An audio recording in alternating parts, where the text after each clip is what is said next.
Graça e paz para você que está vendo esse vídeo agora aí por meio das suas redes sociais. Muito obrigado porque você está me permitindo entrar na sua casa por meio de cada uma das suas redes. E que você tenha mais e mais a misericórdia, a paz e o amor de Deus. Seja bem-vindo ao canal. Eu sou o escritor Márcio Ribeiro e hoje eu quero trazer para você uma mensagem que está baseada. Vou utilizar hoje 2 livros. Primeiro livro de Samuel, capítulo 22, nós vamos abrir nos versos 1 e 2. O tema da mensagem é: nem sempre a caverna é uma escolha de quem está derrotado. Vou repetir: nem sempre a caverna é uma escolha de quem está derrotado. O que ao longo da mensagem nós vamos aqui falar é que muitas vezes a caverna é uma opção de uma pessoa. Não é porque a pessoa está derrotada, está fugindo e está com medo das coisas. Não, é para uma preparação. Nós vamos ver isso dentro da Bíblia, tá?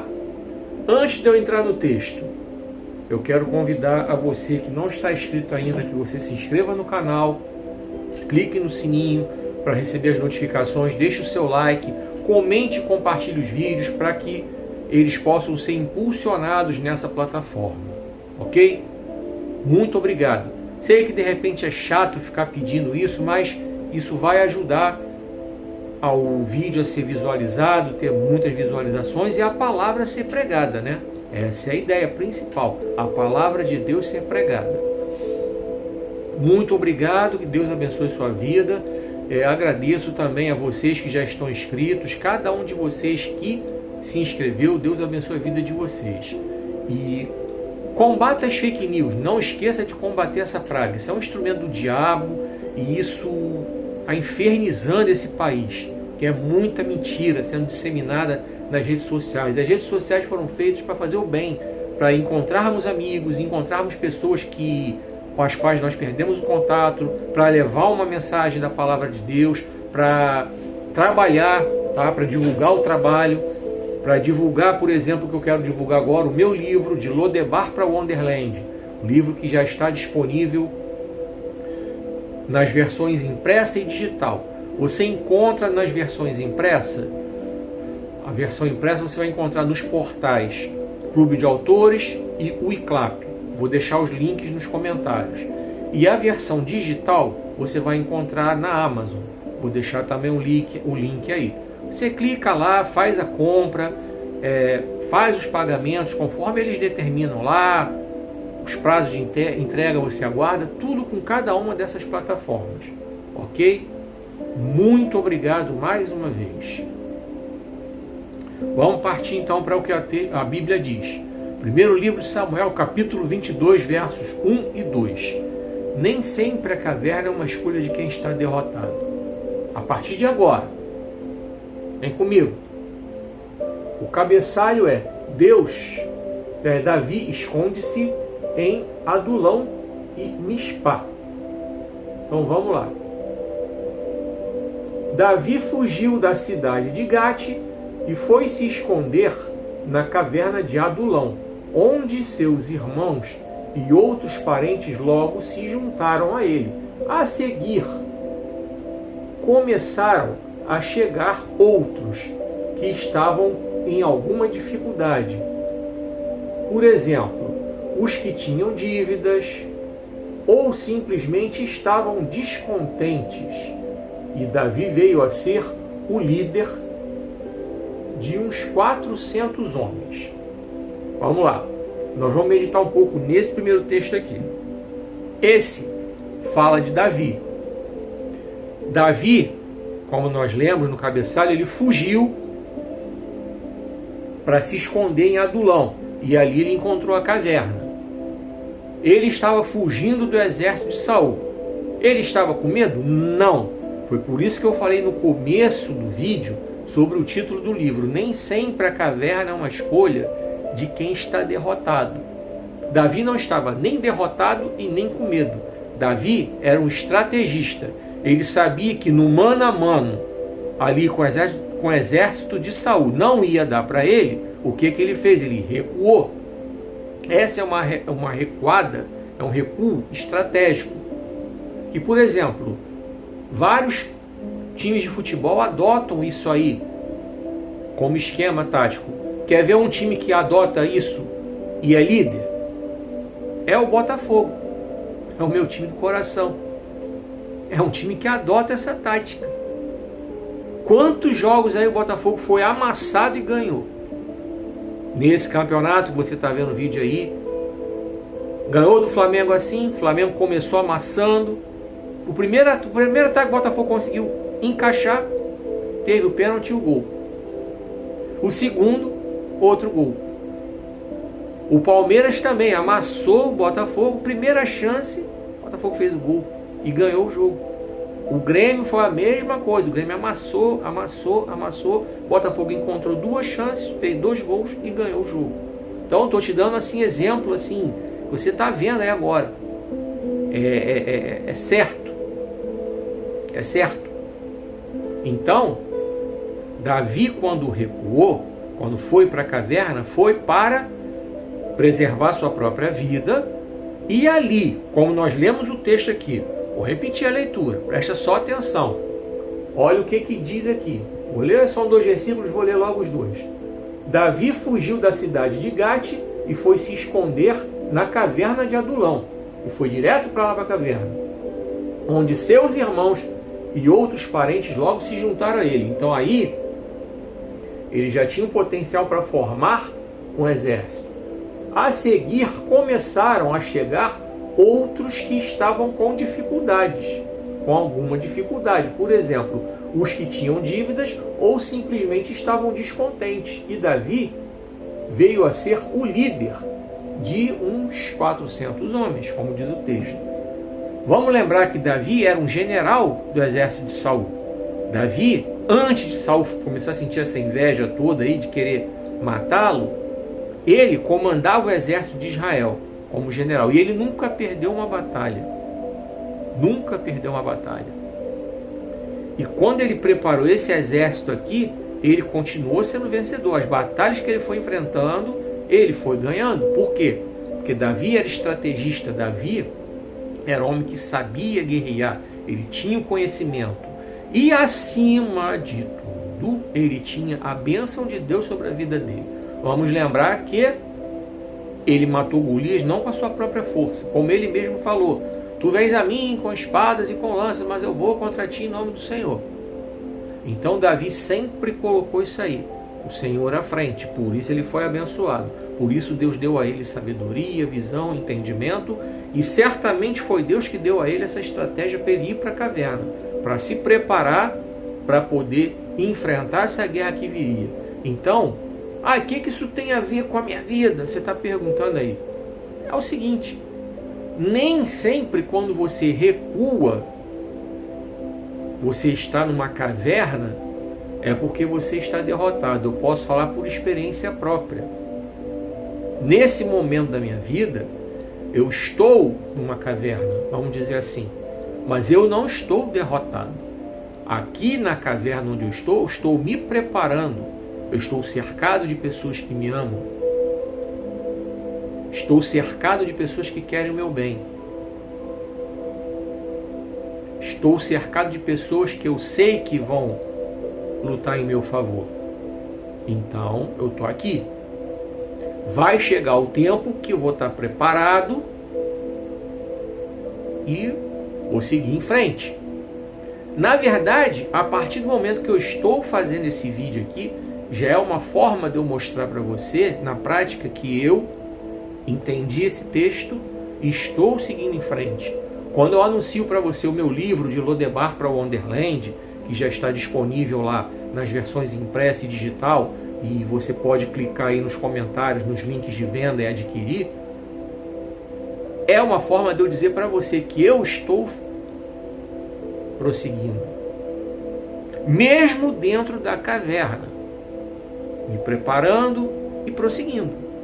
Davi fez isso, ele estava ali se preparando, ele não estava inerte na caverna, como se ele estivesse morto, ele estava ali se preparando, prosseguindo. A forma dele prosseguir era preparar aquelas pessoas. Se você continuar a ler esse texto, o capítulo 22 todo, você vai ver que o texto fala que Davi estava preparando aquela turma toda ali para montar um exército poderoso.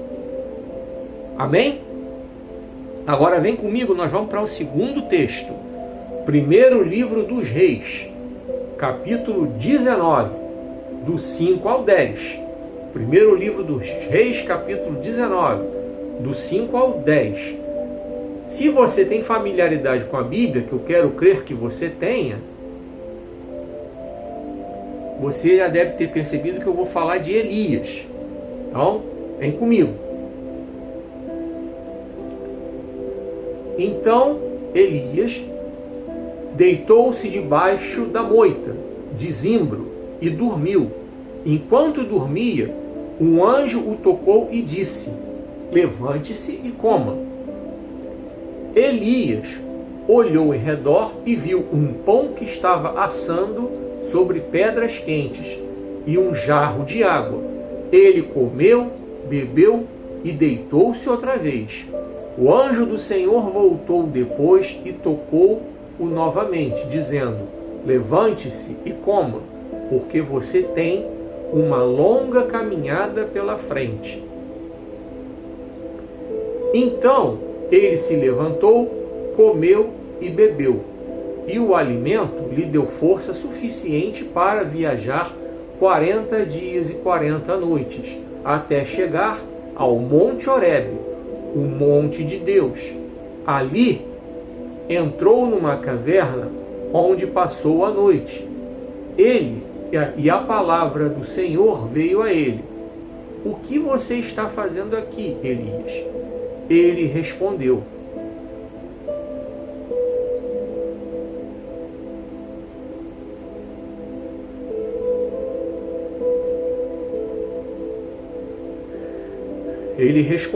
Elias respondeu: tenho trabalhado diariamente para o Senhor Deus dos exércitos.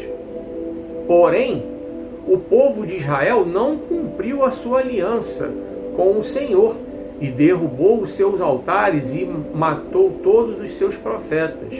Sou o único que sobrou e agora estão tentando matar-me também. Vamos lá. Quais são as verdades espirituais que estão contidas aqui nesse texto? Verdades num sentido geral, vamos lá, não somente espirituais. Vamos lembrar que no capítulo 18 desse livro que eu li, Elias desafiou os profetas de Baal e chamou a atenção do povo de Israel. Botou todo mundo ali frente a frente, fez aquele desafio, construiu o altar. Vocês conhecem a história. O fogo desceu, lambeu a água, consumiu o holocausto e o povo começou: só o Senhor é Deus, só o Senhor é Deus. E Elias então matou 850 profetas. 450 de Baal, 400 de Aserá. E aí Jezabel mandou o recadinho mal criado para ele, para falar para ele que no dia seguinte, àquela mesma hora, ela o mataria. Elias, provavelmente esgotado emocionalmente por esse embate aí, ele sentiu o golpe e entrou num processo depressivo. O que eu quero dizer para você é que depressão não é frescura e nem é coisa do demônio. Então, se você que está me vendo aí é um conhecedor da palavra de Deus, é um servo do Senhor, então caso você esteja pensando ainda que depressão é mimimi, é frescura, é fraqueza ou é coisa do demônio, não é não, tá? E depressão ela é democrática, infelizmente. Atinge homens, mulheres, atinge homossexuais, heterossexuais, atinge brancos, pretos, indígenas, atinge o crente, o católico, o espírita, o umbandista, o ateu. Não tem para onde correr. Quem era Elias? Elias não era qualquer um, gente. Elias era um profeta levantado por Deus. Um dos maiores, diga-se de passagem. Elias foi um dos pouquíssimos que teve o privilégio de não conhecer a morte física. Se você continuar a ler até o segundo livro de Reis, o começo dele, você vai encontrar lá. Elias foi levado aos céus um carro de fogo, uma carruagem. Então Elias não conheceu a morte física. Vocês têm ideia do que é isso? Não conhecer a morte física? A intimidade que ele tinha com Deus era tão grande. Olha aí, ó. Deus mandava corvos alimentá-lo. E agora aqui Deus mandou o anjo servi-lo. Olha que intimidade, isso não é para qualquer um não. O anjo descer, servir Elias, como nós lemos aqui. Vem comigo, vamos repetir a leitura. Elias sentiu o golpe e Deus percebeu e mandou o anjo para dar tratamento médico para ele. Por isso que eu falei para vocês aí que depressão não é frescura e nem é coisa do demônio. Aqui Elias recebeu um tratamento médico. Hoje nós temos à disposição alguns remédios, coisas e tal, que combatem isso. Mas Elias recebeu aqui medicamento, terapia médica, tá? Vem comigo. Aqui, ó. Verso 5. Então Elias deitou-se debaixo da moita de zimbro e dormiu. Enquanto dormia, um anjo o tocou e disse: levante-se e coma. Vocês têm noção do que é dormir no deserto, em pleno sol daqueles que castiga? Todo mundo sabe que o deserto, o clima é impiedoso. De dia é um calor extremo, à noite é um frio extremo. Vocês vão lembrar que lá quando Moisés conduziu o povo pelo deserto até chegar na terra prometida, vocês vão lembrar que Deus mandava a nuvem de glória durante o dia para amenizar o calor e a coluna de fogo à noite para amenizar o frio. Então Deus teve esse cuidado com o seu povo, para vocês verem como é que é pesado o clima do deserto. Então, para Elias dormir debaixo da moita do zimbro, é porque o negócio estava feio, estava entregue. Se vocês lerem, como eu falei, o começo desse texto aqui, vocês vão ver que Elias chegou a pedir a própria morte, que não era digno, coisa e tal. Era um quadro depressivo. Deus entendeu. Deus não recriminou. Deus não recriminou ele. Deus entendeu e mandou o anjo levar terapia médica para ele. Olha o verso 6. Já vimos que o anjo mandou Elias levantar. Então levantar tipo assim, ó, não ficar prostrado não, meu irmão. E serve para você, serve para mim também. Eu tenho passado situações terríveis na minha vida. Se eu for contar, vou ter que fazer uma série de vídeos só para falar disso, tá? Mas eu não estou parado, eu não estou prostrado. Então levante-se, como serve para você, serve para mim, como serviu para Elias. Elias olhou em redor e viu um pão que estava assando sobre pedras quentes e um jarro de água. Ele comeu, bebeu e deitou-se outra vez. Então vamos lá. Pão, ele tem carboidrato, ele dá aquela energia. Quando a gente está com muita fome, de repente não tem como, ou a comida não está pronta, ou a gente está na rua, está longe, já passou da hora, você não encontra mais restaurante aberto que tenha comida ainda. Principalmente se você for essa hora comer na rua, você vai encontrar o fundo de panela só. Então a comida, aquela comida quentinha, fresquinha ali na hora, o pessoal já comeu 11 horas, 11 e meia, meio-dia, até 1 hora da tarde foi. Depois daí, como a gente costuma dizer, fundo de panela. Então, de repente, tal, no sufoco, você come um pão, o pão dá aquela energia para você. Tem carboidrato, e dá aquele up, né, como a gente costuma falar. E a água, ela é um alimento completo. Nosso corpo é formado de cerca de 65% de água. Assim como o planeta Terra. Cerca de 65% do planeta Terra é formado por água, tem água.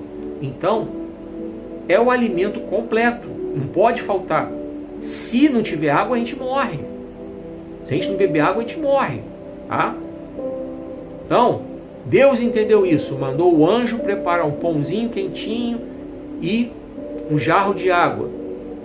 Elias comeu, bebeu e dormiu de novo. Ah, preguiçoso? Não, isso fazia parte do tratamento. Deus permitiu. Deus deixou Elias descansar. Primeiro que a batalha espiritual que ele enfrentou foi pesada lá. Duelando espiritualmente com aqueles profetas de Baal de Aserá. Ele tomou um impacto pela ameaça da Jezabel. Vem comigo. Olha o verso 7. A gente leu que Elias dormiu de novo, depois comeu e bebeu. O anjo do Senhor voltou depois, deixou Elias dormir, E tocou novamente, dizendo: levante-se e coma, porque você tem uma longa caminhada pela frente. Então ainda tinha. Então Elias comeu ali, dormiu, tinha mais um pouquinho, dormiu de novo. Então o anjo estava avisando a ele que ele ia ter uma longa caminhada, uma batalha. Assim é na nossa vida, hoje, com certeza. Então quando a gente dá essa parada para poder orar, para poder se alimentar, para poder dormir, coisa e tal, é para a gente não ficar prostrado no meio dos problemas, para a gente não ficar prostrado no meio das dificuldades, para a gente não deixar a depressão tomar conta da gente, porque é uma doença, a gente tem que entender isso.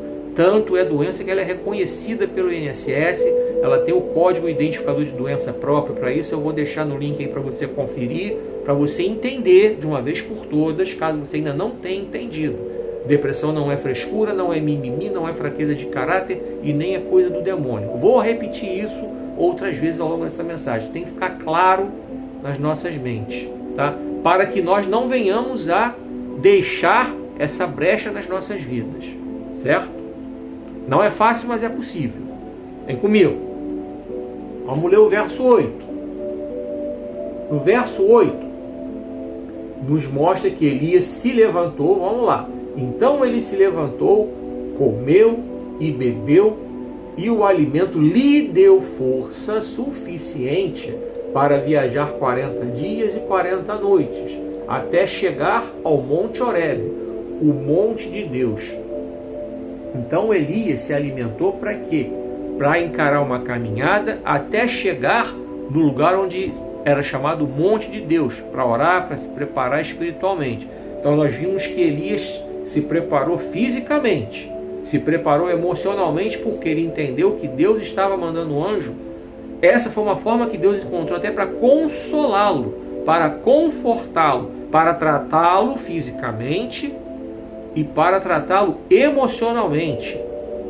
Então o anjo deu aquela palavra de incentivo para ele: tua caminhada vai ser longa, vai em frente, vai em frente. É assim que funciona nos dias de hoje também, perfeitamente aplicável. Vamos para o verso 9. Ali entrou numa caverna, onde passou a noite, e a palavra do Senhor veio a ele: o que você está fazendo aqui, Elias? Então Elias parou, ao invés de prosseguir, já estava tendo uma queda de novo. Ele parou novamente na caverna e ele respondeu: tenho trabalhado diariamente para o Senhor Deus dos exércitos. Porém o povo de Israel não cumpriu a sua aliança com o Senhor e derrubou seus altares e matou todos os seus profetas. Sou o único que sobrou e agora estão tentando matar-me também. Então Elias teve a oportunidade de desabafar com Deus a angústia que ele estava sentindo. Então, meu irmão, minha irmã, meu querido, minha querida, preste atenção aqui numa coisa. Tem horas que nós não temos ninguém por perto para desabafar. Tem horas que até temos alguém por perto, mas entendemos que aquela pessoa pode não estar naquele nível que vá nos entender. Quer um exemplo? Segundo livro dos Reis, capítulo 4, a mulher sunamita, quando ela foi ao profeta para poder falar sobre o filho dela que havia morrido, o que aconteceu? O marido não entendeu, foi logo perguntando a ela: o que você vai fazer lá procurando o profeta hoje? Hoje não é dia de culto. Na Bíblia está escrito: não é lua nova, não é sábado. Eu estou contextualizando, como se fosse hoje. Como se hoje você fosse procurar Deus, fosse procurar o profeta, procurar o seu pastor para aconselhamento, e alguém dizer para você: hoje não é dia de culto, o que tu vai fazer lá? Foi isso, traduzindo para o século 21. Ela entendeu que ele não estava ligado, tá tudo bem. Aí preparou tudo, foi no jumentinho. Chegando lá, ela foi atrás do profeta, Eliseu. Só que ao invés de encontrar Eliseu, quem deu de cara com ela foi Geazi. Então ela olhou: esse cara não tem nada para me oferecer. Esse cara não é ele. É o profeta que eu quero. Então quando Geazi perguntou, ela falou: tá tudo bem. Ela não se abriu com Geazi. É outra coisa que serve para a vida da gente hoje em dia. Não é com qualquer um que a gente tem que se abrir. Não é com qualquer um que a gente tem... Eu conheço gente que se abriu com gente errada e está tomando na cabeça até hoje. Perdoa a expressão que eu estou usando, tá? Perdoa a expressão que eu estou usando. Conheço. Um amigo meu, casado, enfrentando um problema seríssimo no casamento. A esposa foi pedir socorro para a pastora. A esposa do cara desabafou com a pastora com a língua deste tamanho, que não cabe dentro da boca, tem um demônio da fofoca incorporado nela. Ela contou tudo o que aquela mulher falou para todas as irmãs da igreja. Coisas íntimas dela com o marido dela, tá? Coisas íntimas, coisas pesadas. Eu não posso nem falar aqui, tá? E a pastora abriu aquela bocarra imensa, imunda, aquela boca demoníaca do inferno. Acabou com o casamento do casal, porque o homem ficou envergonhado, o homem meteu o pé, foi embora. O casal já estava numa crise, já estava separado. O homem meteu o pé, ficou envergonhado, ele não podia mais ficar naquele lugar. Todo mundo rindo da cara dele, o homem lá, trabalhando na igreja. A esposa do cara, desse meu amigo, até já se afastou da igreja. Ele perseverou, continuou caminhando, continuou fazendo a obra de Deus. E pelas costas dele, todo mundo rindo da cara dele, ele teve que meter o pé no lugar, todos falando que a história é real. Eu só não posso dar nomes aqui. Se eu der nomes, vai dar ruim para mim. A história é real. A história é verdadeira. Estou te falando de coração aberto aqui. Eu acho que essa mensagem que eu estou pregando para vocês aqui é uma das mensagens mais pessoais que eu estou pregando na minha vida, tá? É uma das mensagens mais pessoais. Que eu estou falando de coisas seríssimas, que tem muita gente deixando passar batido. Não é com qualquer um que você pode se abrir não, tá? Não é com qualquer um que você pode se abrir não. Tá, perdoa a lágrima aí, mas vamos lá. Vamos lá. Então, Elias desabafou, né? Como nós lemos aqui. Aí, olha o que Deus fala para ele no verso 11. Saia e ponha-se no monte diante do Senhor, pois o Senhor vai passar. O Senhor disse aí. Então olha o que Deus está falando. Se coloca de pé e vai ouvir minha voz. Eu vou falar com você. Enquanto Elias estava ali, o Senhor passou e um vento de tempestade atingiu a montanha. Era um vento tão forte que as pedras saíram do lugar diante do Senhor. Porém, o Senhor não estava no vento. Depois do vento houve um terremoto, mas o Senhor não estava no terremoto. E depois do terremoto veio um fogo, mas o Senhor não estava no fogo. Depois do fogo ouviu-se um som de brisa suave. Quando Elias ouviu o som, cobriu o rosto com o seu manto, saiu e ficou na entrada da caverna. E uma voz lhe perguntou: por que você está aqui? Então, a gente vê que nem sempre Deus fala no meio da agitação, no meio do reteté, no meio do labachúria, decanta labassúria, tá? Muitas vezes Deus fala no silêncio, na brisa suave, é no escondido do teu quarto, tá? Até quando você vai ao monte sozinho, você vai lá para um cantinho sozinho e fica lá se derramando diante de Deus sozinho, como eu mesmo já fiz muitas vezes, é ali que Deus fala. Então, vamos então caminhar para o final para entender que nem sempre a caverna é uma escolha de quem está derrotado. Nós demos dois exemplos de pessoas que em nenhum momento estavam derrotadas. Davi se escondeu na caverna para preservar a própria vida, para se preparar estrategicamente,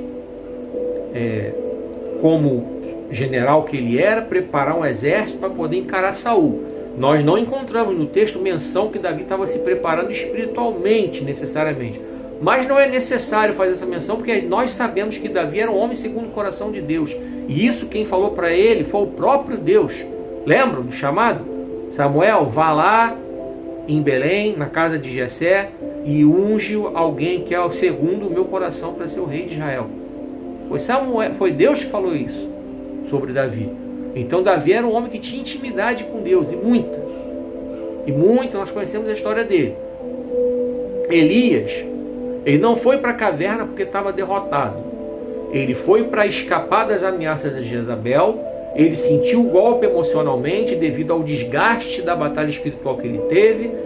Aí ele teve o consolo de Deus através do anjo que veio, trouxe comida para ele, deixou ele dormir, deixou ele se revigorar fisicamente, que é necessário, tá?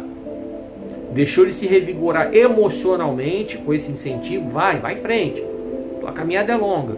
E aqui no tete a tete com Deus, Deus estava revigorando ele espiritualmente, falando. E se a gente continuar a leitura, a gente vai ver que Deus fala para ele: cara, você não é o único. Tem mais 8.000 aí, tem mais 7.000 e pouco aí que também não se renderam. Então, às vezes nós achamos que somos os únicos que estamos servindo ao Senhor. Só que não, ainda tem. Embora a gente veja aí nos dias atuais um contexto muito grande de pecado, de iniquidade, de escândalo dentro das igrejas, uma vergonheira só. Vai do crente mais novo ao pastor mais renomado, tá? Uma coisa bem democrática. Mas a Bíblia também diz que isso aconteceria no final dos tempos. A Bíblia também diz isso. Eu vou deixar os textos aí que eu vou falando, coisa e tal, entendeu? Vou deixar aí, como eu tenho feito sempre. Certo? Vamos lá. Como eu disse para vocês, essa foi uma das mensagens, assim, acho que mais pessoais que tive a oportunidade de trazer aqui para vocês, porque são coisas sérias, são coisas profundas, e só até aqui foi o que o Senhor ministrou ao meu coração, e eu desejo sinceramente que Ele continue falando para vocês.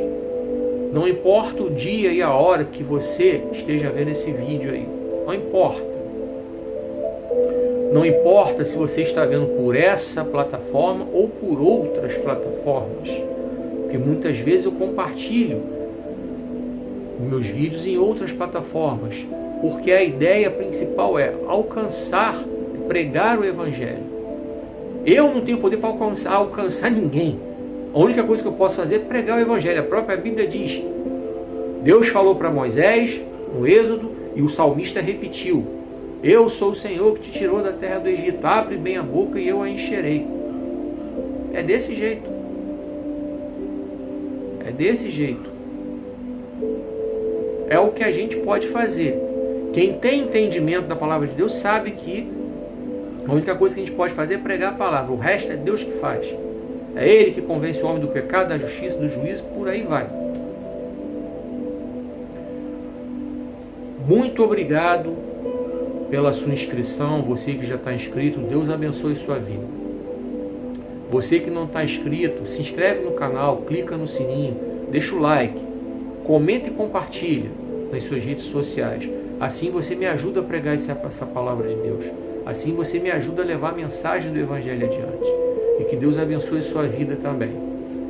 Muito obrigado porque você ficou até aqui. Você teve paciência para me ouvir. Muito obrigado mesmo. Espero que essa palavra fale poderosamente ao seu coração e que o Senhor complete aquilo que na minha humanidade eu não tenho a menor condição de fazer. Nem por mim. Só Deus pode. Espero cada um de vocês no próximo vídeo. Não esqueça de comprar meu livro, De Lodebar para Wonderland. Ele está disponível na Amazon no formato digital, no Clube de Autores e no iClap no formato impresso. Estou deixando os links aí, tá? Vai edificar sua vida. Tenho certeza disso. Ali tem histórias de gente que deu a volta por cima, tá? Espero você no próximo vídeo. Que o Senhor te abençoe e te guarde, que o Senhor faça resplandecer o seu rosto sobre ti e tenha misericórdia de ti. Que o Senhor sobre ti levante o seu rosto e te dê paz.